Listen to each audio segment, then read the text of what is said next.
నమస్తే and welcome to hit TV. నేను మీ Nihal. So అధికారం ఉందని చెప్పేసి ఎలా పడితే అలా విచ్చలవిడిగా ఏదైనా కబ్జాలు కానీ ఏమైనా చేస్తే అది ఏ క్షణమైనా అప్పటికప్పుడు రాకపోవచ్చు, కానీ నెక్స్ట్ ఎప్పుడైనా అధికారం కోల్పోయిన తర్వాత అవన్నీ బయటపడతాయి. దానికి క్లాసిక్ ఎగ్జాంపుల్ ఏదైతే పెద్దిరెడ్డి రామచంద్రరెడ్డి గారు. సో పెద్దిరెడ్డి రామచంద్రరెడ్డి గారి పైన గతంలో కూడా వాళ్ళ గవర్నమెంట్ వెళ్ళిన తర్వాత కూడా ఈవెన్ కూటమి గవర్నమెంట్ వచ్చిన తర్వాత కూడా అతని పైన చాలా ఆరోపణలు ఉన్నాయి, కబ్జాలు చేశారని. సో ఈరోజు ఈనాడు పేపర్లో మనం చూసింది ఏంటంటే, ఏదైతే అడవిలో అక్రమ సామ్రాజ్యం అని ఇక్కడ హెడ్డింగ్ ఫస్ట్ మెయిన్ పేపర్లోనే రాయడం జరిగింది. ఇదే ఈనాడు పేపర్లో. ఈనాడు పేపర్ కొన్ని ఎకరాలు అది కూడా అడవి సంబంధించిన ఎకరాలన్నీ కబ్జా చేశారు పెద్దిరెడ్డి రామచంద్రరెడ్డి గారి కుటుంబం. అవి మొత్తం కబ్జాలు చేశారంటూ రాయడం జరిగింది. అసలు ఏం రాశారు, ఎన్ని ఎకరాలు కబ్జాలు చేశారని ఒకసారి మనం తెలుసుకుందాం.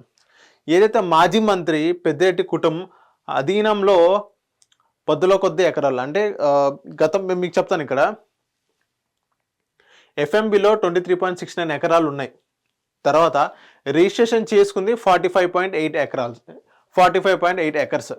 ఇంకోటి అంటే అడంగల్లో వచ్చేసరికి ఏకంగా 75.75 ఎకర్స్ అనేది ఇక్కడ రాయడం జరిగింది. సో అటవీ భూముల్ని ఆక్రమించిన అనుమానం. ఇంకోటి ఏంటంటే అందులో సువిశాలమైన వ్యవసాయ క్షేత్రం మధ్యలో విలాసవంతమైన భవనం, మార్కెట్ కమిటీ నిధులతో సొంత ఎస్టేట్కి వరకు తారోడ్. ఈవెన్ ఇక్కడ మనం చూసుకున్నట్లయితే ఏదైతే 23 ఎకరాలు ఉండేది దాని కాస్త రిజిస్ట్రేషన్లో 45 ఎకరాస్ ఉన్నాయంట. ఎఫ్ఎంబి 23 ఎకరాలు ఉన్నాయి, రిజిస్ట్రేషన్లో 45 ఎకర్స్ ఉన్నాయి. దాని తర్వాత అడంగల్లోకి వచ్చేసరికి అడంగల్ ఎంత ఉంది, 75.75 ఎకరాలు అనేది ఉండడం జరిగింది.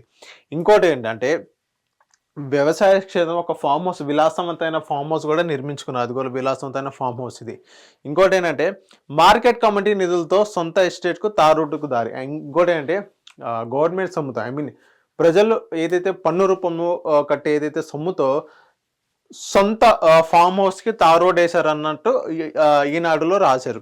ఇంకోటి అంటే ఈనాడు పేపర్ అనేది స్పష్టంగా ఏం చెప్పిందండి, ఇదే ఈనాడు పేపర్ సర్వే నెంబర్తో సహా చెప్పింది. చెప్తాను వినండి ఒకసారి.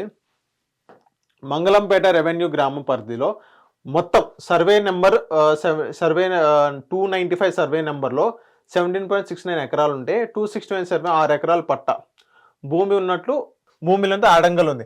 ఇంకోటి అంటే ఫెడ్ మేనేజ్మెంట్ బుక్ ఎఫ్ఎంబిలో స్పష్టంగా రికార్డు ఉంది. దానికి సంబంధించిన రికార్డు 1959లో సర్వే ప్రకారం రూపొందించింది. ఇంకోటి అంటే ఆ 2 సర్వే నెంబర్లలోని పట్టా భూములు మొత్తం పెద్దిరెడ్డి కుటుంబం స్వాధీనంలో ఉంది. వాటిని పెద్దిరెడ్డి కుటుంబాన్ని ఎంత భూమి ఉందని అడిగితే ఏ చిన్న పిల్లోడైనా 17.69 ప్లస్ 6 ఎకరాలు 23.69 ఎకరాల్లోనే ఉంది. అది కేవలం అంతే చెప్తారు. ఇక్కడ రాస్తా చూడండి, 23.69 ఎకరాలని ఏ చిన్న పిల్లని అడిగినా చెప్తారండి. అండ్ నెక్స్ట్ ఇంకోటి ఏంటంటే సర్వే నెంబర్తో ఇక్కడ రాశారనమాట. ఈ కింద మొత్తం ఈ సంబంధించింది దాని 23 కాస్త 45 అయినాయి, 45 కాస్త 75 ఎకరాలు అనేది అయింది. అండ్ నెక్స్ట్ ఇక్కడ కనుక మనం చూసినట్లయితే సర్వే నెంబర్ రెవెన్యూ రికార్డులో అడంగల్ సర్వే నెంబర్ ప్రకారం 295/A, ఇంకోటి ఏంటంటే 295/B, 295/C, 295/D, 269/1, 269/1B survey నెంబర్లో పెద్దిరెడ్డి ఆయన కుటుంబ సభ్యుల పేరుతో 75.75 ఎకరాలు భూమి ఉన్నట్టు నమోదైంది. ఇక్కడ 45.8 ఎకరాలు కాస్త 75.75 ఎకరాలు అనేది పెరిగిందంట. అండ్ నెక్స్ట్ సర్వే నెంబర్ 295/ఈ సర్వే నెంబర్లో ఉన్న మరో 1.8 ఎకరాలని అడంగల్ డమ్మీగా చూపించారు. అండ్ ఇప్పుడు చెప్పండి, భూమి పెరుగుతుందని ఇప్పటికైనా నమ్ముతారా? క్వశ్చన్. ఇంకోటి అంటే పెద్దిరెడ్డి కుటుంబం అడవి భూములను భారీగా కబ్జా చేసిందని, ఆ 75.75 ఎకరాల్లోనూ పాటు మరో 30 ఎకరాల వరకు వారి ఆధీనంలో ఉందని అనుమానాలు వస్తున్నాయి. సో ఇక్కడ సర్వే నెంబర్ మీకు చెప్పాను కదా, ఇదే సర్వే నెంబర్ మనకు జాగ్రత్తగా అబ్జర్వ్ చేసినట్లయితే 295/1B, 1B, 1C ఈ సర్వే నెంబర్లో మొత్తం చూసినట్లయితే ఫస్ట్ వాళ్ళకి 23 ఎకరాలు ఉండేది. 23 ఎకరాలు కాస్త 45 అయినాయి, 45 కాస్త 75, 75 కాక ఇంకా 30 ఎకరాలు వాళ్ళ ఆధీనంలో పెట్టుకున్నారు. ఇది అటవీ భూములు. ఇంకోటి ఏంటంటే ఇక్కడ కొంచెం మీరు అబ్జర్వ్ చేసినట్లయితే ఇక్కడ రాసిన ప్రకారంగా మనం మాట్లాడుకుంటున్నాం. ఇక్కడ రాసిన ప్రకారంగా మార్కెట్ కమిటీ నిధులతో సొంత ఎస్టేట్ వరకు తార్ రోడ్. ఈవెన్ ప్రజల డబ్బుతో ఆయన సొంత విలాసవంతమైన భవనాలకు దారి కావాలంటే వాళ్ళకు పెద్ద రోడ్డు కావాలి, తార్ రోడ్డు. అది కూడా గవర్నమెంట్ డబ్బులతో ఆ రోడ్డు వేయించుకోవడం ఎంతవరకు కరెక్ట్? ఇది జగన్మోహన్ రెడ్డి గారి దృష్టికి వెళ్ళిందా వెళ్ళలేదా? ఈవెన్ ఆయన కూడా వెనక నుంచి సపోర్ట్ చేస్తున్నారా? అది ఒక పెద్ద question mark. Even Jaganmohan Reddy గారు నమ్మింది చాలా తక్కువ మందిలో పెద్దిరెడ్డి గారు మెయిన్ అనమాట. ఫస్ట్ పెద్దిరెడ్డి గారు, విజయసాయి రెడ్డి గారు ఉన్నారు, పెద్దిరెడ్డి గారు ఉన్నారు, సజ్జల రామకృష్ణారెడ్డి గారు. ఈ వీళ్ళ ముగ్గురిని బీభత్సమైన జగన్ ఓన్ చేసుకున్నారని చెప్పుకోవచ్చు. ఈవెన్ సజ్జల రామకృష్ణారెడ్డి గారి పైన ఏదైతే సోషల్ మీడియా ఆ సెగ్మెంట్ అటే వెళ్తున్నారు. అండ్ విజయసాయి రెడ్డి గారి పైన కాకినాడ పోర్ట్ అటు వస్తున్న ఈవెన్ ఆయన కూడా రాజకీయాల నుంచి బయటకు రావడం జరిగింది.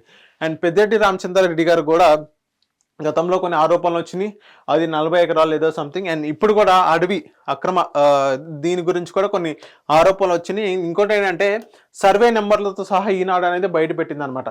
అండ్ నెక్స్ట్ ఇక్కడ మనం మాట్లాడుకోవాల్సింది ఏంటంటే తీగ తెగేదాకా లాగరని అంటారు కదా, సేమ్ అలాగే ఉంటుంది. గతంలో కూడా సర్వే నెంబర్ 40 ఎకరాలు ఏదో కబ్జా అన్నారు, కాంప్రమైజ్ అయిపోయారు. అండ్ గతంలో కూడా ఆయన సిట్ అన్నారు, అదన్నారు, ఇదన్నారు. ఇప్పుడు దాని గురించి ఎక్కువ ప్రస్తావన రాని పరిస్థితి. అండ్ ఇప్పుడు ఇదే పెద్దిరెడ్డి గారి విషయం ఒక వారం సాగిద్ది, దాని తర్వాత ఎక్కడికెక్కడ కాంప్రమైజే అవుతారు. ఎందుకంటే అక్కడ మనం 7 months చూస్తున్నాం, అసలు ఏమి ఒక కొలిక్కి రాట్లా.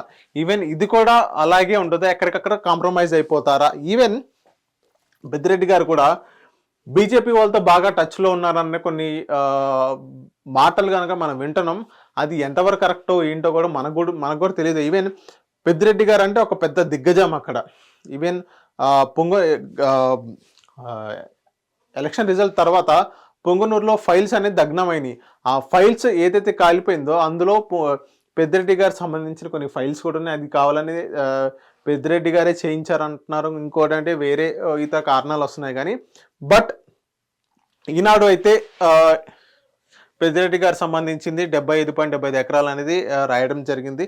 అండ్ నెక్స్ట్ ఇదే కేసు విషయాన్ని కనుక మనం చూసినట్లయితే ఎంత దూరం వెళ్ళిద్ది, ఎప్పటిదాకా వెళ్ళిద్ది, అండ్ దీని గురించి ఒక కొలిక్ వచ్చింది. అండ్ వైఎస్ఆర్సీపీ నాయకులు దీని గురించి ఏమైనా రియాక్ట్ అవుతారా, లేదా పెద్దిరెడ్డి గారే దీని గురించి రియాక్ట్ అవుతారు, లేకపోతే మిథున్ రెడ్డి గారు ఆయన ప్రెస్ మీట్ పెడతారని చెప్తారనేది వేచి చూద్దాం. సో ఈనాడు కనుక ఇది రాశారు. అండ్ నెక్స్ట్ ఈనాడులో ఏం రాస్తారంటే దీనిపైన గవర్నమెంట్ దృష్టికి తీసుకెళ్ళడం జరిగింది. గవర్నమెంట్ వాళ్ళు దీని మీద చర్యలు తీసుకున్నారు, దీని గురించి రీసెర్చ్ చేస్తున్నారు. అసలు ఏం జరిగింది మొత్తం రీసెర్చ్ చేస్తున్నారు. సిట్ వేస్తారు, సిఐడి వేస్తారు, సిబిఐ వేస్తారు అని చెప్తారు. అండ్ నెక్స్ట్ ఒక 1 weekలో దీని గురించి ఉంటుంది. దాని తర్వాత ఇది ఎంత దూరం వెళ్ళిద్ది అనేది పెద్ద క్వశ్చన్ మార్క్. చూద్దాం అసలు దీని గురించి రేపు ఎలాంటి వార్త రాస్తారు, అండ్ రేపు ఇంకోటి రాస్తారా, లేకపోతే దీని గురించి సంబంధించిన కాంప్రమైజ్ ఎలా ఉంటుందా, లేకపోతే ఏదైనా సిట్ కానీ ఏదైనా వేస్తారా అనేది వేచి చూద్దాం. అండ్ ఈనాడులో పెద్దిరెడ్డి రామచంద్రారెడ్డి గారు రాసింది అయితే ఇది.